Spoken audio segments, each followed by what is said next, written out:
Сәлеметсіздер ме, құрметті көрермендер, бүгінгі тақырыбымыз жеткізбеушілермен есеп айырысу, кредиторлық қарыз. Учет расчетов с поставщиками и подрядчиками. Кредиторская задолженность. Яғни поставщик дегеніміз жеткізіп беруші, подрядчик дегеніміз жұмыс орындаушы немесе қызмет көрсетуші деп аталады. Жалпы біз қай кезде жеткізбеушілерге қарыз боламыз? Біз жеткізбеушілерден тауар, материал сатып алғанда, негіз құрал сатып алғанда, немесе материалды емес актив сатып алғанда, немесе жеткізбеуші организация бізге жұмыс орындағанда, қызмет көрсеткенде біз жеткізбеушілерге қарыз болады екенбіз. Жалпы жеткізбеушілерге қарыз деген шот екі шотқа бөлінеді. Бірінші 33.10 жеткізбеушілерге қысқа мерзімді қарыздар, екінші 41.10 жеткізбеушілерге ұзақ мерзімді қарыздар. Қай кезде 33.10, қай кезде 41.10 қолданады? Біз жеткізіп беруші организациямен келісімшартқа отырған кезде келісімшарттың мерзімі 1 жылға дейін болса, онда 33.10 деген шотты пайдаланамыз. Жеткізбеушілерге қысқа мерзімді қарыздар. Ал егер жеткізіп беруші организациямен келісімшартқа отырған кезде келісімшарттың мерзімі 1 жылдан көп болатын болса, онда 41.10 деген шотты қолданамыз. Яғни жеткізбеушілерге ұзақ мерзімді қарыздар. Келесі жеткізбеушілермен жұмыс істегенде келесідей құжаттар қолданылады екен. Оның ең бірінші келісімшарт, договор. Жеткізіп беруші тауарлы материалды қорларды, негізгі құралдарды, материалды емес активтерді сатқанда, қызмет көрсеткенде, жұмыстар орындағанда, олардың суммасы 100 айлық есептік көрсеткіштен асып кетсе, міндетті түрде жасалады дейді. Яғни біз жеткізіп берушілермен тауар, материал қорлар, негізгі құралдарды сатып алғанда, немесе бізге жұмыс орындағанда, солардың суммасы 100 айлық есептік көрсеткіштен асып кететін болса, яғни 100 айлық есептік көрсеткіш дегеніміз МРП, міндетті түрде договор жасалады дейді, келісімшарт. 2021 жылы айлық есептік көрсеткіштің суммасы 2917 теңге. Сонда екеуін көбейтетін болсақ, 291.700 теңге дейді. Яғни тауар, материал, негіз құрал, материал емес актив сатып алғанда, немесе жеткізбеуші организация бізге қызмет көрсеткенде, жұмыс орындағанда, соның суммасы 291.700 теңгеден асып кететін болса, яғни 100 айлық есептік көрсеткіштен, онда міндетті түрде келісімшарт жасалады екен. Ал бұған жетпесе, келісімшарт жасасаңыз да болады, жасамасаңыз да болады, өз еркіңіз. Жалпы айлық есептік көрсеткіш дегеніміз, МРП дегеніміз жылда ауысып тұрады. Мысалы 2020 жылы 2778 теңге болды. 2021-де 2917 теңге болды. Солай әр жылда көбейіп отырады, айлық есептік көрсеткіш дегеніміз. Келесі, осының астында сіздерде документтердің үлгісі берілген. Сол жерден счет на оплатуды көрсеңіздер болады. Счет на оплату қай кезде беріледі? Счет на оплату сіз товар сататын кезде, товар сатқан кезде, немесе жұмыс орындайтын кезде, тауар сатпай тұрып, немесе жұмыс орындамай тұрып, сол сатылатын тауардың суммасын алдын ала төле дейтін болсаңыз, онда сіз счет на оплату бересіз. Түсінікті ғой. Егер сіз жеткізіп беруші организация сізге тауар сататын болса, сол тауардың ақшасын, суммасын алдын ала төле дейтін болса, онда сізге счет на оплату беру керек. Мына жерде счет на оплатудың үлгісі тұр. Қарасаңыздар болады. Бенефициар то қуаныш дейді. Астында бейіні жазылған. Одан кейін банк жазылған, Каспий банк, город Алматы дейді. Одан кейін мына жерде ИИК-сы жазылған, яғни банк шоты, есеп шоты. Одан кейін КБ код бенефициара 17, яғни то екен. Одан кейін БИК жазылған, Каспий банкты КАСП, КЗК и КНП, код назначения платежа 710 дейді, яғни тауар үшін екен. Астында поставщиктің бейін инімен атауы жазылған организацияң, одан кейін сатып алушының, покупатель бейін иін жазылған, и организацияның атауы ТО Тех Авто екен. Договор 198 келісімшарт бойынша екен. Мына астында товарлардың тізімі түрі 5 товар, одан кейін количествосы берілген, одан кейін единица измерения берген, яғни немен есептеледі, штукпен есептеледі екен товарлар, одан кейін әрқайсының бағасы, одан кейін общий суммасы берілген. Сонда барлығы 187.650 теңге, НДС-і 20.105 теңге екен. Одан кейін доверенность берілген. Доверенностьтің үлгісі тұр. Доверенность қай кезде беріледі?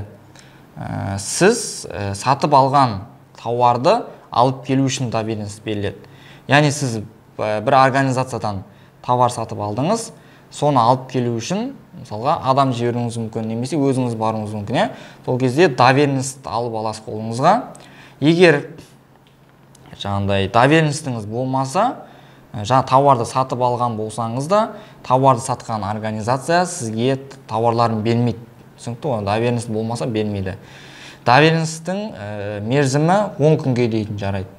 Мысалға сіз өзіңіздің қалаңыздан басқа қаладан тауар сатып алсаңыз, доверенность алып барасыз, сол доверенность 10 күнге жарайды, яғни 10 күннің ішінде алуға болады. Ал егер мерзім өтіп кетсе, басынан шығаруға болады доверенностьті.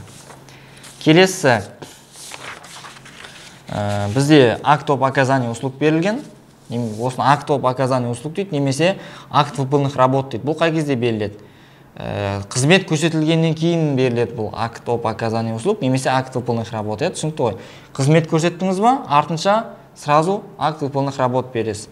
Мына жерде қызмет көрсетіп жатқан исполнитель организация ТО ТД Вкусняшка екен, заказчик ГУФ вспомогательная школа екен, 287 договор бойынша аренда помещений, яғни аренда беріп жатыр екен. Количествосы мынау 20 дейді, яғни 20 квадрат метр деген сөз мынау. Әрі квадрат метріне 982 теңге 14 тиын кетеді. Сонда барлығы 20 квадрат метрге 22 теңге кетеді екен. Ал суммасы 2357, сумма НДС 2357 теңге 14 тиын екен. Яғни акт выполненных работ немесе акт об оказании услуг қызмет көрсеткеннен кейін немесе жұмыс орындағаннан кейін артынша сразу береді екенсіз. Одан кейін астыңғы жағында расходы накладная дейді. Накладной берілген. Яғни накладной қай кезде беріледі? Тауар сатқан кезде беріледі. Түсінікті ғой. Яғни жаңа акт выполненных работ немесе акт об оказании услуг қызмет көрсетіліп артынша сразу берілетін болса, ал накладной товар сатқаннан кейін артынша сразу беріледі. Түсінікті ғой. Товар саттыңыз ба, накладной бересіз.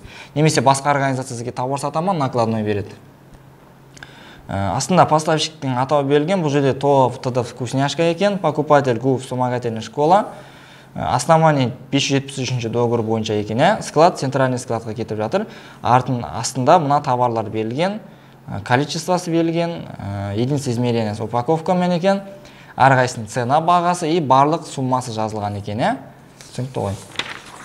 Одан кейін сіздерге счет фактураның үлгісі берілген. Яғни счет фактура қай кезде беріледі? Счет фактура сіз товар сатсаңыз да, қызмет көрсетсеңіз де бересіз.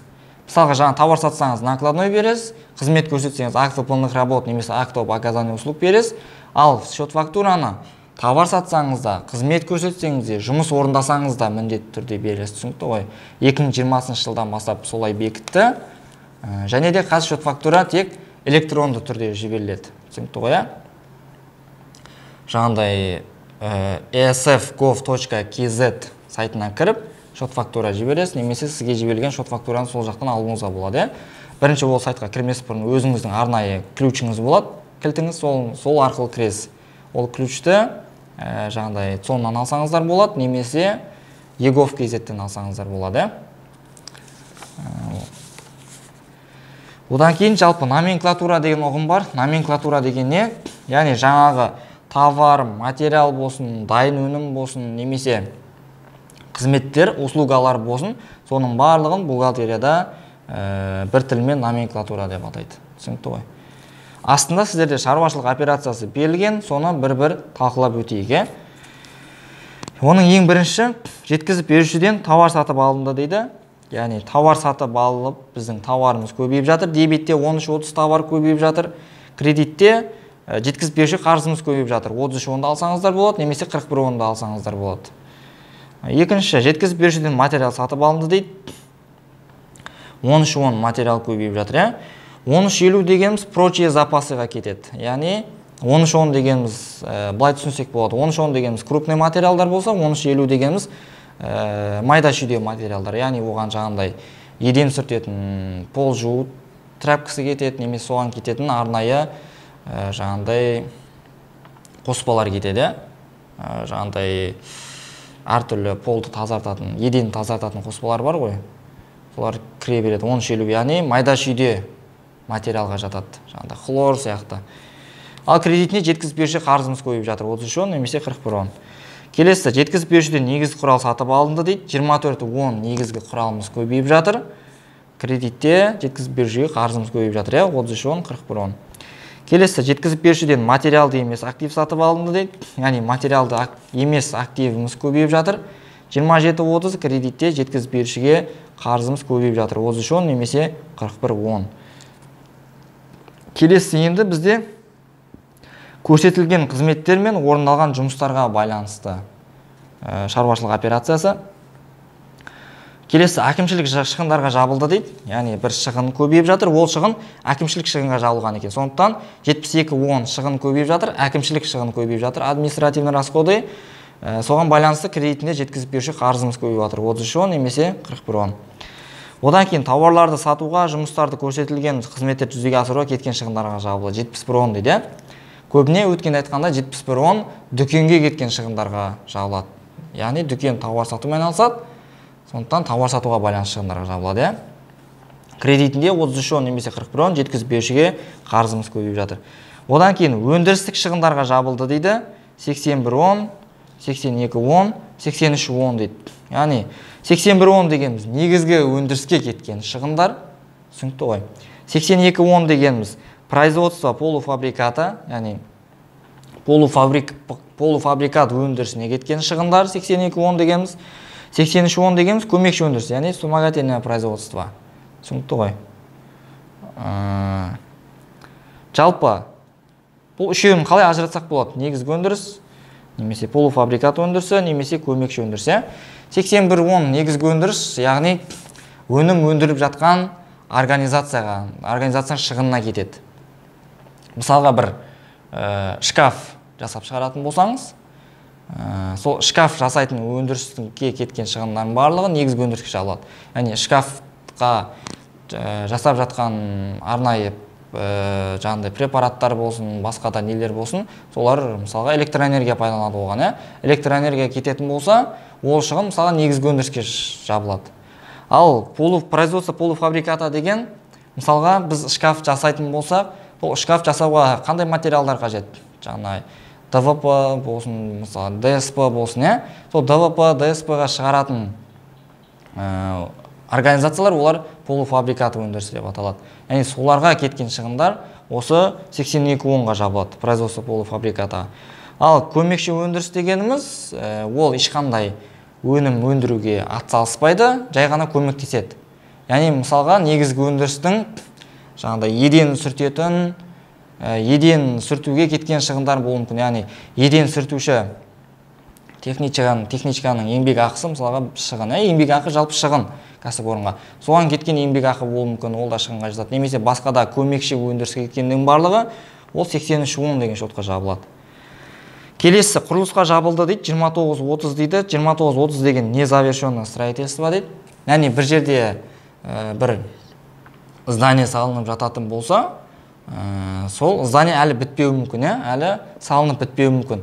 Яғни сол әлі салынып жатқан здание кеткен шығындар осы 29-30-ға жабылады. Незавершенное строительство. Себебі ол әлі біткен жоқ ол здание.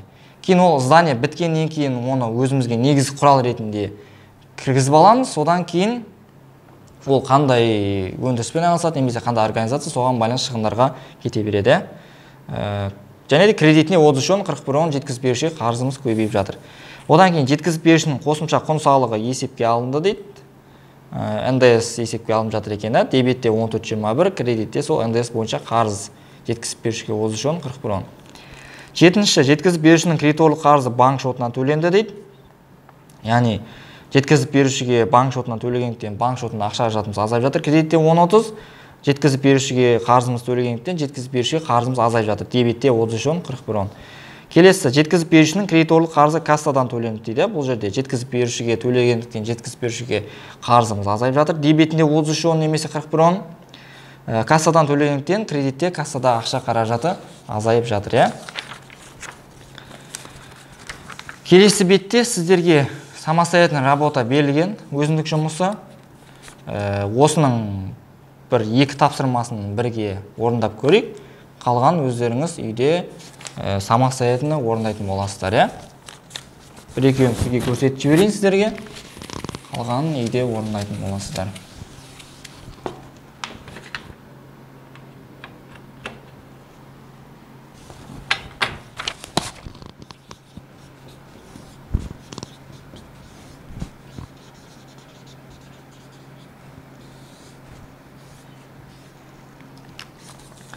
бірінші операцияны көрейік. Бірінші мұқият оқып алайық. Жеткізіп берушіден материалдар алынды дейді. Материалдар сатып алынды. Қосылған құн салығы бірге дейді. Яғни оның ішінде НДС бар екен. Одан кейін жеткізіп берушіге банк шотынан төленді дейді. Жалпы сумма 60 мың дейді. Яғни біз 60 мыңға материал сатып алдық жеткізіп берушіден, және сол 60 мыңның ішінде бізде қосылған құн салығы бар екен. Яғни біз қазір сол 60 мыңның ішінен материалдың суммасын бөлек анықтап аламыз, және НДС-тің суммасын бөлек анықтап аламыз. Ол үшін біз өткенде айттық, мысалы 60 мың болатын болса, осы 60 мыңды бөлеміз 1/12-ке. Сонда есептесеңіздер, округлять еткенде 53.571 деген сумма шығады. Бұл сумма ненің суммасы? Бұл материалдың суммасы. Материалдың суммасы. Енді 60 мыңнан біз алып тастаймыз 53.571-ді. Сонда 6429 болады.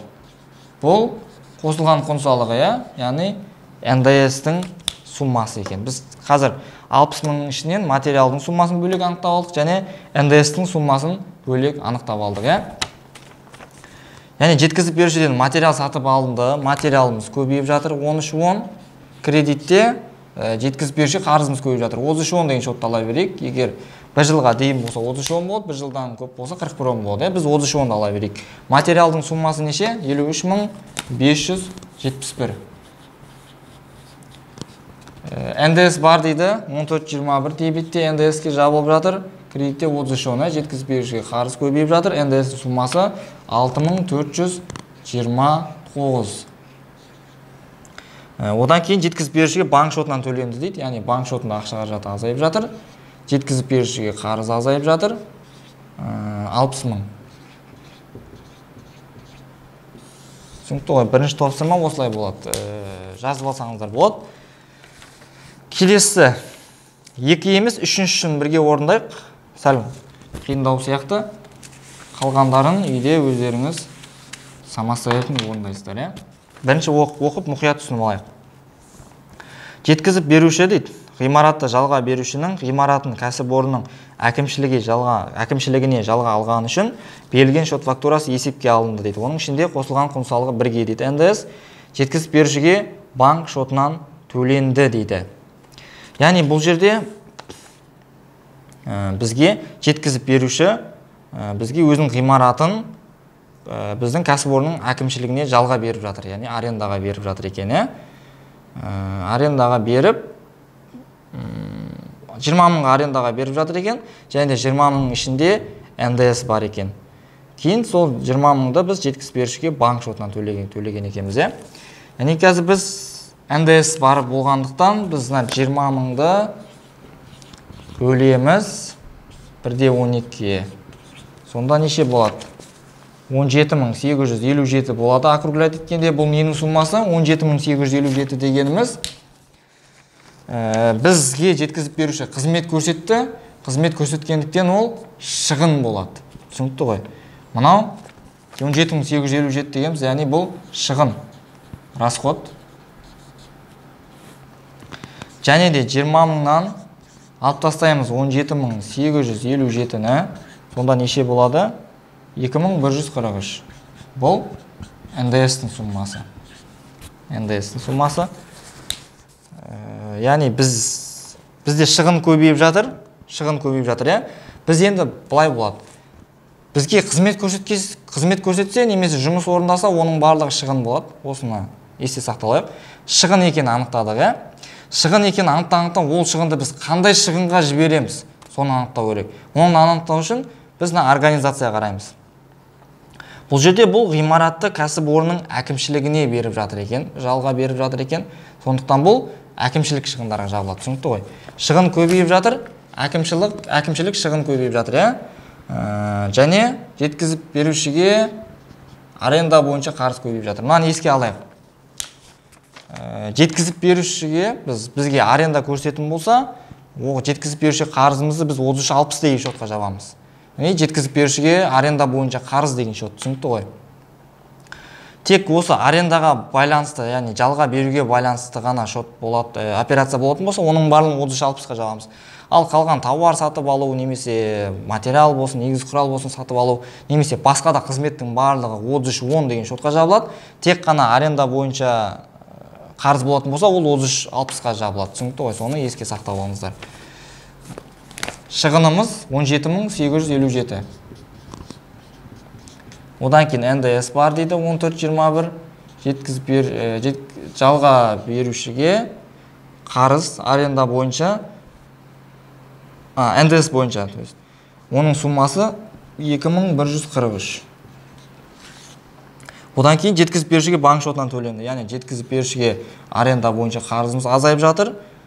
Банк шотынан төлегендіктен банк шотында ақша қаражаты азайып жатыр. Суммасы 20.000 екен. Одан кейін қалған өздеріңіз үйде самостоятельно орындаңыздар. Артында 33-10 деген шотты қарастырып келесіздер. Бастап қалдығы бар екен 4800 теңге. Бастап қалдығын есептейсіздер. Одан кейін дебет жақында тұрған суммалар дебет жаққа, кредит жағында тұрған суммалар кредит жаққа жазасыздар. Мына естеріңізде болсын. Бұл жерде сізде астында тапсырмада 33-10 деген ғана шотты қарастырыңдар деген. Сондықтан оның ішінен 33-60 деген шотты алмайсыздар. Біз тек қана 33-10 деген түсінікті ғой, әдейі шатастыру үшін берілген. 33-60 деген шоттың суммаларын алмайсыздар, тек 33-10-ды ғана қарастырасыздар. Және де соның қалдығын анықтаңыздар. Кездескенше сау сәлеметте болыңыздар.